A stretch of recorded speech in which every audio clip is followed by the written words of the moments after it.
They see my disability, I see my ability.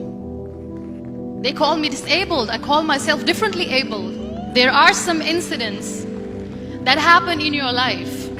Those incidents break you, deform you, but they mold you into the best version of you. And the same thing happened to me. I was 18 years old when I got married. My father wanted me to get married. And all I said was, if that makes you happy, I'll say yes. And of course, it was never a happy marriage. Just about after 2 years of getting married, I met a car accident. Somehow my husband fell asleep and the car fell in the ditch. He managed to jump out, saved himself. I'm happy for him. But I stayed inside the car and I sustained a lot of injuries. The list is a bit long, don't get scared. The wrist was fractured. Shoulder bone and collarbone were fractured.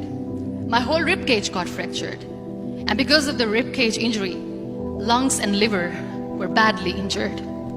I couldn't breathe. I lost urinary bowel control. That's why I have to wear the bag wherever I go. 3 vertebrae of my backbone were completely crushed, and I got paralyzed for the rest of my life. I finally ended up in a hospital where I stayed for 2.5 months. I underwent multiple surgeries. One day, doctor came to me and he said, well, I heard that you wanted to be an artist, but you ended up being a housewife. I have a bad news for you. You won't be able to paint again because your wrist and your arm are so deformed, you won't be able to hold a pen again. Next day, doctor came to me and said, your spine injury is so bad, you won't be able to walk again. Because of your spine injury and the fixation that you have in your back, you won't be able to give birth to a child again. That day, I was devastated. I asked my mother, why me? And that is where I started to question my existence. Why am I even alive? And that is where I realized that the words have the power to heal the soul. My mother said to me, this too shall pass. God has a greater plan for you. I don't know what it is, but He surely has. And in all that distress and grief, somehow or the other, those words were so magical that they kept me going.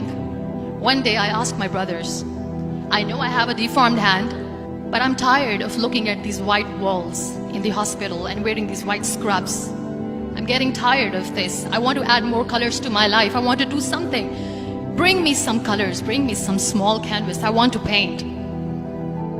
So the very first painting I made was on my deathbed, where I painted for the very first time. It was not just an art piece or just my passion. It was my therapy. And then I was discharged and I went back home. And I went back home and I realized that I have developed a lot of pressure ulcers on my back and on my hip bone. I was unable to sit.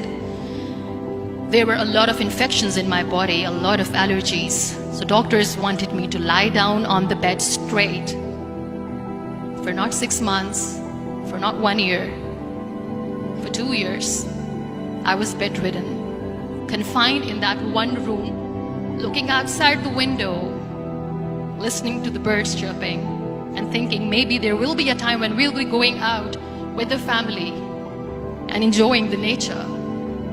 That was the time where I realized how lucky people are. That is the time where I realized that the day I'm going to sit, I'm going to share this pain with everyone to make them realize how blessed they are, and they don't even consider them lucky. That day I decided that I'm going to fight my fears. We all have fears. Fear of unknown, fear of losing people, fear of losing health, money. We want to excel in career, we want to become famous, we want to get money. We are scared all the time. So I wrote down one by one all those fears. And I decided that I'm going to overcome these fears one at a time. You know what was my biggest fear? Divorce. I was trying to cling on to this person who didn't want me anymore, but I said no. I have to make it work. But the day I decided that this is nothing but my fear, I liberated myself by setting him free. And I made myself emotionally so strong that the day I got the news that he's getting married, I sent him a text that I'm so happy for you and I wish you all the best. And he knows that I pray for him today. Number 2 was, I won't be able to be a mother again. And that was quite devastating for me. But then I realized there are so many children in the world, all they want is acceptance. So there is no point of crying, just go and adopt one. And that's what I did. People think that they will not be accepted by the people because we, in the world of perfect people, are imperfects. So I decided that instead of starting an NGO for disability awareness, which I know will not help anyone, I started to appear more in public. I started to paint. I decided that I'm going to join the national TV of Pakistan as an anchor person. And I've been doing a lot of shows for the last 3 years. I became the National Goodwill Ambassador for UN Women Pakistan, and now I speak for the rights of women, children. We talk about inclusion, diversity, gender equality, which is a must. Every time I go in public, I always smile. It's always a big toothy smile on my face, and people ask me, don't you get tired of smiling all the time? What's the secret?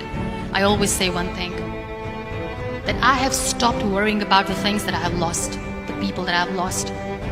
Things and people who were meant to be with me are with me. And sometimes somebody's absence makes you a better person. Cherish their absence. It's always a blessing in disguise. Live your life fully. Accept yourself the way you are. Be kind to yourself. Be kind to yourself. I'll repeat, be kind to yourself, and only then you can be kind to others. Love yourself and spread that love.